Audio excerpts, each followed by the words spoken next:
Assalamualaikum sahabat semuanya.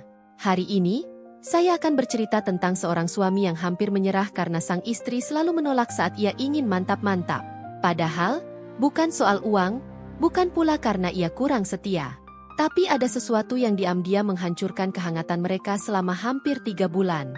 Dan saat semuanya nyaris runtuh, justru di sanalah titik balik cinta mereka dimulai. Namun sebelumnya, bagi yang beragama Islam saya sarankan untuk menuliskan sholawat Nabi, agar kelak sholawat ini menjadi saksi untuk mendapat syafaat di akhirat. Saya doakan semoga yang like dan subscribe, rumah tangganya selalu harmoni serta selalu diberikan kelancaran rezeki. Amin. Malam itu, jam dinding menunjukkan pukul 10:30. Di ruang keluarga rumah dinas yang sederhana, Bayu duduk sendirian. Seragam polisi sudah tergantung di balik pintu. Tubuhnya hanya dibalut kaos oblong dan celana pendek. Ia menatap layar ponsel tanpa fokus. Bukan karena tak ada yang menarik, tapi karena pikirannya sedang kusut. Sudah hampir 3 bulan terakhir, setiap kali Bayu mencoba mendekat ke istrinya, Rani, jawabannya selalu sama. Capek, Mas. Besok aja, ya. Kalimat itu terdengar lembut, tapi rasanya makin hari makin menyayat. Padahal dulu, mereka tidak seperti ini. Dulu, di awal-awal pernikahan, Rani selalu hangat.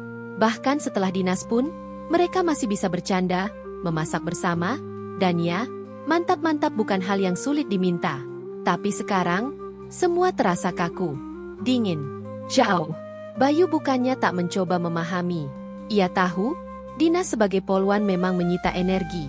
Tapi baginya, ini bukan sekadar soal kelelahan. Ada yang berubah, ada jarak yang tak terlihat, tapi terasa. Di meja makan, setiap malam Bayu sengaja lebih dulu duduk, menunggu Rani datang, berharap akan ada percakapan ringan yang bisa mencairkan suasana. Tapi seringkali, Rani hanya makan sebentar, lalu kembali masuk kamar lebih dulu. Tak ada pelukan, tak ada tanya kabar, tak ada, aku kangen. Bayu berusaha keras menjaga pikirannya tetap bersih. Ia tahu banyak teman dinas yang mengambil jalan pintas, selingkuh, main belakang, bahkan menyalahkan istri di depan teman-temannya. Tapi Bayu tidak mau begitu. Ia takut doa-doa ibunya tidak sampai. Ia takut rezekinya tertutup karena mengkhianati amanah pernikahan. Namun, ia juga tak bisa membohongi diri sendiri. Rasa sepi makin hari makin berat. Hasrat yang seharusnya bisa ia lampiaskan bersama istrinya, kini terpaksa dipendam.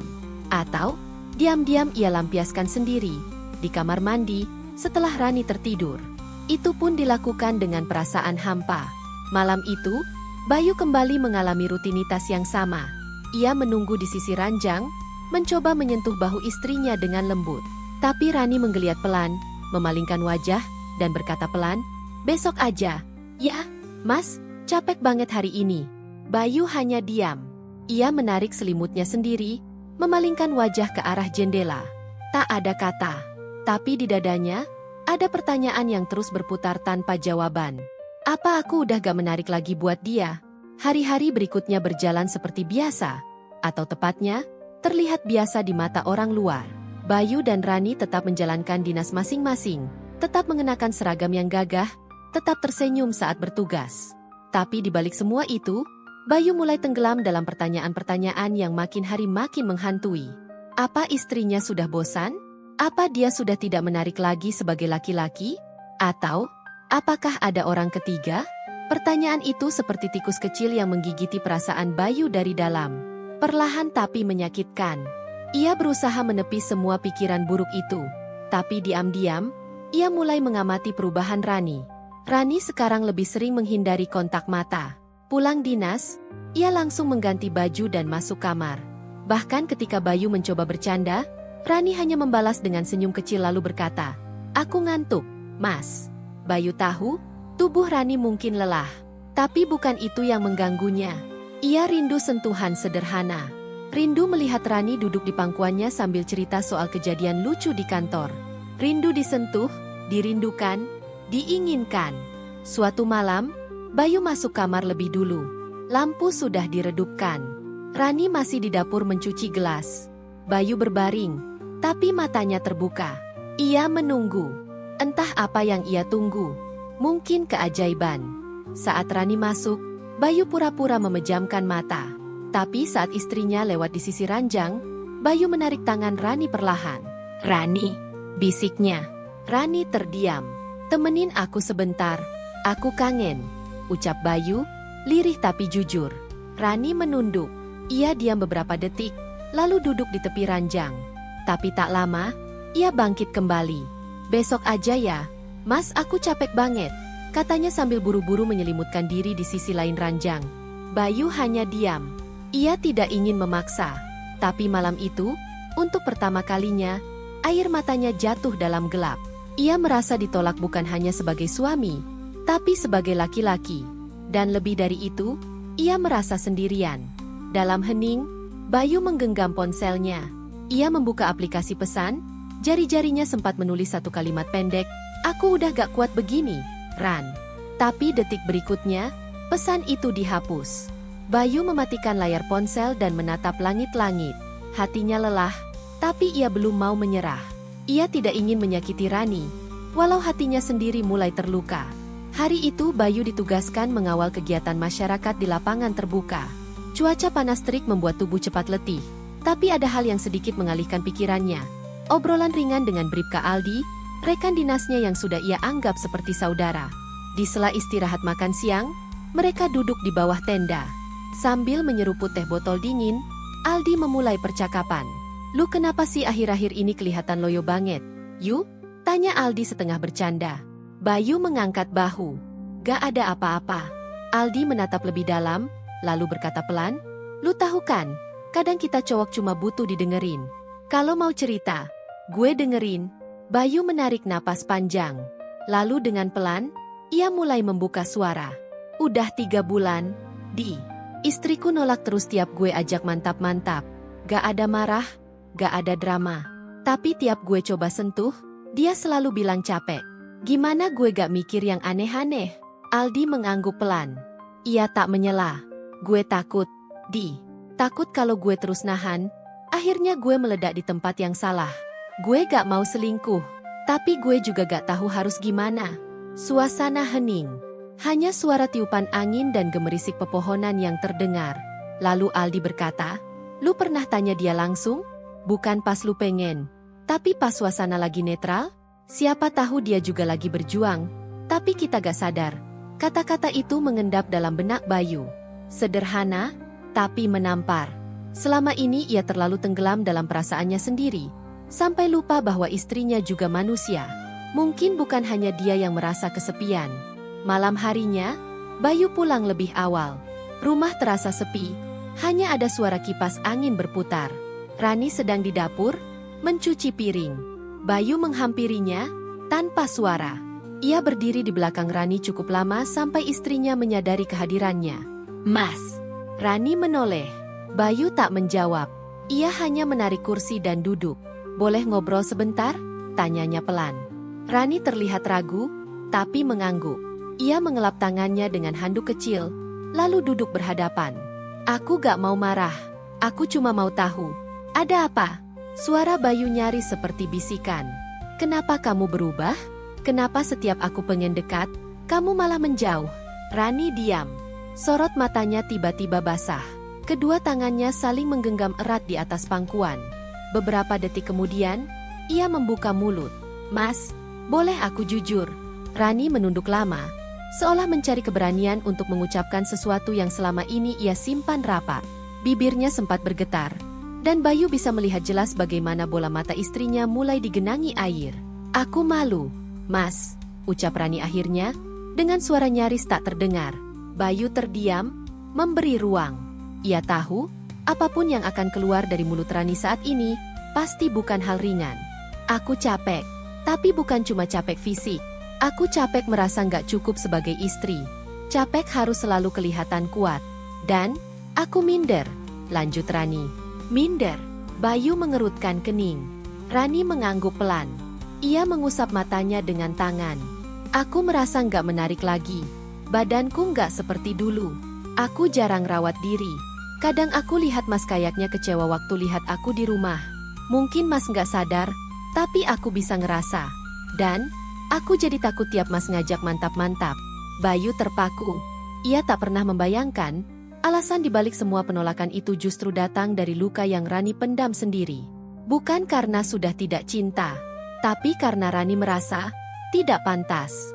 Aku takut Mas cuma butuh tubuhku, tapi nggak lagi menginginkan aku sebagai perempuan. Aku takut kelihatan kotor, lelah, dan nggak menarik di mata Mas. Rani terisak pelan. Bayu bangkit dari kursi. Ia berlutut di hadapan istrinya, menggenggam kedua tangan Rani yang dingin dan gemetar. Ran, kenapa kamu gak pernah cerita? Aku selama ini mikir kamu udah gak cinta. Aku mikir yang aneh-aneh. Padahal kamu cuma butuh dimengerti. Aku gak tahu harus mulai dari mana. Mas, aku malu. Aku istri polisi, harus kuat. Tapi ternyata aku rapuh juga. Bayu menarik napas dalam-dalam. Suasana hati yang sebelumnya diliputi kesedihan kini perlahan berubah menjadi rasa iba, lalu sayang yang mendalam. Ia mencium tangan Rani perlahan. Kamu gak harus kuat terus. Kalau kamu lelah, aku tempat kamu bersandar. Kamu istriku, bukan robot. Dan kamu masih selalu menarik di mataku. Aku cuma gak ngerti gimana cara nunjukinnya. Pelukan terjadi begitu saja. Rani akhirnya menangis dalam dekapan Bayu. Air mata itu bukan lagi karena luka, tapi karena akhirnya ia merasa dimengerti. Malam itu, bukan tubuh yang saling menyentuh terlebih dulu, tapi hati mereka yang mulai kembali menyatu. Sejak malam penuh air mata itu, Rani seperti terlahir kembali. Bukan karena keajaiban, tapi karena keberanian untuk jujur dan kehangatan dari seorang suami yang tak langsung menuntut, tapi justru merangkul. Hari-hari berikutnya dimulai lebih pelan, lebih tenang. Rani mulai membagi waktunya dengan lebih bijak. Ia tetap berdinas seperti biasa. Namun saat pulang, ia menyempatkan waktu sekadar untuk duduk di depan cermin, mengoleskan krim wajah, menyisir rambut dengan sabar, dan memilih baju tidur yang membuatnya merasa sedikit cantik. Bukan untuk siapa-siapa, tapi untuk dirinya sendiri. Pagi itu, Bayu melihat sesuatu yang berbeda. Saat Rani melangkah keluar dari kamar mandi, rambutnya masih basah, tapi wangi sabun yang lembut menguar di seluruh ruangan. Ia mengenakan daster sederhana berwarna biru muda. Tapi entah kenapa, hari itu ia terlihat seperti perempuan yang baru pulang dari masa-masa gelap dan kini siap menyalakan cahaya. Bayu yang sedang duduk membaca di ruang tamu, hanya bisa memperhatikannya diam-diam. "Kenapa liatin aku gitu?" tanya Rani, tersipu. Bayu tersenyum kecil. "Gak apa-apa. Lagi ngerasa beruntung aja." Rani memalingkan wajah sambil pura-pura sibuk mengeringkan rambut. Tapi hatinya berdebar dengan cara yang sudah lama tidak ia rasakan. Ada rasa dicintai yang tumbuh lagi, perlahan tapi hangat. Beberapa malam kemudian, saat Rani sedang menyiapkan teh di dapur, Bayu menghampiri dari belakang dan memeluknya perlahan. Pelukan yang lama. Bukan pelukan yang menuntut, tapi yang menyampaikan rindu. Rani menoleh, dan kali ini, ia tidak mundur. Ia membalas pelukan itu dengan lembut. Malam itu, tanpa perlu kata-kata, tubuh mereka menyatu bukan sekadar karena kebutuhan biologis, tapi karena keintiman emosional yang akhirnya pulih. Dan Bayu menyadari sesuatu. Mantap-mantap bukanlah pelarian dari kesepian, tapi bahasa cinta yang baru bisa terucap ketika dua hati sama-sama terbuka. 2 bulan telah berlalu sejak malam kejujuran itu. Sejak itu pula, kehidupan rumah tangga Bayu dan Rani berubah drastis. Bukan menjadi sempurna, tapi menjadi lebih hidup, lebih jujur, lebih saling memahami. Kini, setiap pagi tak lagi terasa dingin dan kaku. Rani kerap membuatkan kopi untuk Bayu sebelum berangkat dinas. Bukan karena kewajiban, tapi karena ingin memberi energi kecil yang berarti. "Ini, Mas, kopi hitam kesukaanmu," ucap Rani sambil menyodorkan cangkir hangat. Bayu menyambutnya dengan senyum yang selalu membuat hati Rani tenang. "Makasih, Ran. Rasanya kayak pertama kali pacaran." "Ya?" Rani tertawa kecil. "Padahal kita gak pernah pacaran, Mas. Langsung nikah." Mereka saling pandang sebentar, lalu tertawa bersama. Kehangatan yang dulu sempat dingin, kini terasa mengalir kembali di antara mereka. Hubungan mereka di kamar pun berubah. Bukan lagi sekadar rutinitas atau pelarian, tapi menjadi momen yang mempererat rasa sayang. Rani kini tak lagi menolak, karena ia merasa dicintai. Dan Bayu tak lagi menuntut, karena ia merasa dimengerti. Malam-malam mereka dipenuhi pelukan, bisikan lembut, dan tawa kecil yang dulu nyaris hilang. Mantap-mantap kini bukan lagi soal memenuhi kebutuhan, tapi memperkuat ikatan batin yang sempat renggang. Di sela-sela waktu, Bayu kerap mengajak Rani berjalan sore. Kadang di taman, kadang hanya keliling kompleks. Di momen sederhana itulah, mereka banyak bicara tentang kerjaan, tentang masa depan, bahkan tentang anak yang mereka rencanakan bersama. Suatu sore, saat duduk di bangku taman, Bayu menggenggam tangan Rani dan berkata pelan, "Makasih ya, Ran. Udah mau terbuka. Udah mau berubah." Rani menoleh. "Aku juga mau bilang makasih. Karena Mas nggak ninggalin aku pas aku lagi hancur." Mereka saling tatap. Tak perlu kata-kata banyak. Karena dua hati yang dulu pernah sama-sama terluka, kini telah menemukan tempat pulang yang paling aman. Dalam pelukan satu sama lain. 3 bulan setelah percakapan jujur yang mengubah segalanya, rumah tangga Bayu dan Rani tak lagi sekadar berjalan, tapi tumbuh. Seperti tanaman yang disiram dengan kasih sayang, kepercayaan, dan waktu. Suatu malam, di hari ulang tahun pernikahan mereka yang keempat, Bayu pulang lebih awal dari dinas. Di tangannya ada sebuket bunga mawar putih, sesuatu yang dulu nyaris tak pernah ia lakukan. Rani terkejut melihatnya. Ia berdiri di ambang pintu dengan senyum bingung. "Loh, Mas, kok tumben bawa bunga?" Bayu tersenyum sambil menyerahkan bunga itu. "Karena hari ini spesial. Dan karena aku bersyukur, kamu gak nyerah sama pernikahan kita." Rani memeluk Bayu erat. "Kalau bukan karena Mas sabar dan mau dengerin aku, mungkin aku masih tenggelam dalam rasa minder dan capek itu." Malam itu mereka makan malam sederhana. Hanya nasi goreng buatan Rani dan es teh manis. Tapi rasanya seperti makan malam di restoran mahal. Karena ada cinta yang menghangatkan seluruh ruangan. Setelah makan, Bayu duduk di sofa sambil menggenggam tangan Rani. "Ran, aku tahu. Selama ini aku terlalu diam. Aku kira, kalau aku udah ngasih uang, udah cukup jadi suami. Ternyata aku lupa. Istri juga butuh ditemani, dihargai, dan dicintai." Rani menatapnya lembut. "Dan aku juga lupa. Jadi istri bukan cuma soal ngurus rumah, tapi juga merawat diri. Merawat kehangatan di antara kita." Mereka tertawa pelan, saling menatap dengan mata yang dulu sempat kehilangan arah, tapi kini kembali menyala. Dan malam itu, mereka mantap-mantap lagi. Bukan karena tuntutan atau pelampiasan, tapi karena cinta yang kembali hidup. Karena keintiman yang dirawat pelan-pelan, hingga tumbuh kuat dan indah. Mereka berdua akhirnya sadar, dalam rumah tangga, bukan uang atau tubuh yang paling utama, tapi hati yang terus saling mencari, saling menjaga. Rani tak lagi merasa kotor atau tidak cukup, dan Bayu tak lagi merasa ditolak atau diabaikan. Mereka bertemu di satu titik, kesadaran bahwa cinta butuh dirawat bersama. Terkadang, luka dalam rumah tangga bukan berasal dari kurangnya cinta, tapi dari kurangnya komunikasi. Ketika dua hati mau saling bicara dan berubah, kehangatan bisa kembali tumbuh, bahkan dari kehampaan yang paling dalam. Dan keintiman bukan soal fisik semata, tapi soal rasa dihargai dan dicintai sepenuh hati.